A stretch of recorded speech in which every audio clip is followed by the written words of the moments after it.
This week I'm testing the 5-seater Kia Niro GT-Line. It's fully electric. Let's find out how good it is as a baby drive, and don't forget to like and subscribe and follow us on our socials.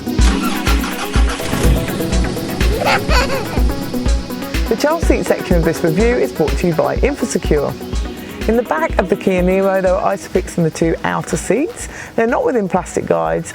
Now, I have found that they can be a little bit tricky to connect to, and you have to get right in the centre of that bar for them to connect nicely. Now, I could get 3 child seats across the back here, and there are top tether anchorages on the back of each of the 3 rear seats, and they're really nice and easy to access through the boot. Now, I've got 2 forward-facing and a rear-facing InfoSecure child seat in here, the Attain More, the Aspire More and the Achieve More. Now, legroom is good in here too. We could fit a 182 centimetre passenger in front of a rear-facing child seat. There's no hump in the rear footwell as well, which makes accessing the rear seats really nice and easy. To learn more about the child seats used in this video, just click on the link here. Storage in the back of the Kia Niro is quite minimal and basic. There are 2 cup holders in a fold down in the central seat back. They'll hold a reusable or a disposable coffee cup. The door bins in the back are small. They'll just hold a refillable water bottle, and there's little handle wells. There's a mat pocket in the back of both front seats that will hold but not conceal an iPad. In the front of the Niro, the storage is better. There are 2 cup holders in the central console that will hold a reusable and a disposable coffee cup.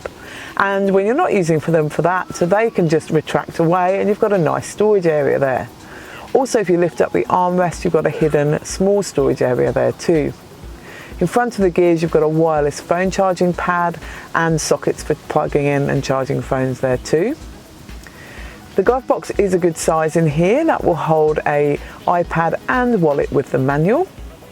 The door bins are a good size in the front. They'll hold a refillable water bottle, and an iPad fits in them too, and they've got the little storage handle wells too. There are aircon vents in the back of the Kia Niro, which are fantastic for keeping rear passengers the right temperature while you're driving along. Also, you've got USB-C charging points in the front seats here for the rear passengers, and you've got a normal plug socket in the back there for laptops and things like that. The boot door of the Kia Niro opens electronically with a bit of a beep and closes like that too. Now, it does have this rather flimsy collapsible parcel shelf, which I think is a bit of a shame. Let's find out how much we can fit in the boot. Empty, it will hold 11 shopping bags, or a twin pram and no shopping bags, or a tandem pram with 4 shopping bags, a single pram and 2 shopping bags, or a compact stroller and 9 shopping bags, or a medium-sized dog. Now, the Kia Niro does have a feature where you can drive the car just using the key fob here, which is really handy for backing it in and bringing it out of tight car parking spaces. However, I have found I haven't really needed it this week because the Kia Niro is quite a small and narrow car.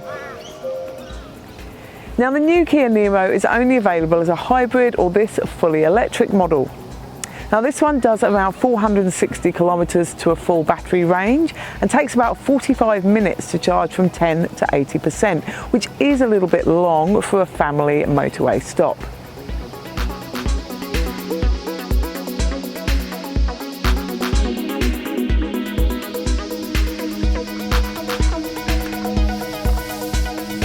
Now, being a fully electric car, this is nice and quiet to drive. Got all those lovely benefits of driving my kids to sleep and things like that without churning through fuel. And being nice and small, it's really easy to drive around town and park and manoeuvre. Its turning circle is really lovely and tight, and you've got eco mode and normal mode and sports mode in here to really change your drive. So if you need to reserve battery powered, pop it in eco. If you want to have a bit of fun, then sports mode is nice and fast too. Ooh. The media system in the Kia Niro is lovely and easy to navigate and simple to use. Now, down in the trackpad here, you can switch between climate and your other media controls, which is really nice and simple. Now, you can control the climate from this screen too, turn that on and off, and your AC, and put it to driver only, which I really like in EVs to save the battery. Now you've got a few features in here good for families, so quiet mode, which brings the sound from the rear speakers to the front ones, great when your little ones fall asleep in the back.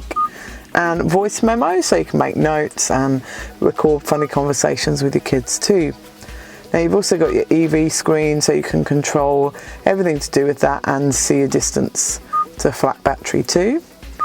Now it has got Apple CarPlay too, which is fantastic. And when you put it into reverse, you've got a lovely clear screen here, and you can turn the parking sensors on and off easily down in the central console. So to sum up with the new Kia Niro GT-Line, it makes it a fab little 5-seater electric SUV. You can fit those 3 child seats really nicely across the back, and having no hump in the footwell makes getting to the seats really nice and easy. The boot space is really good for a little car like this, and you can fit that twin pram in the boot. The Kia media system is really nice and easy to use with some great features, and the cameras are great too. And you've got all those lovely benefits of it being an electric vehicle.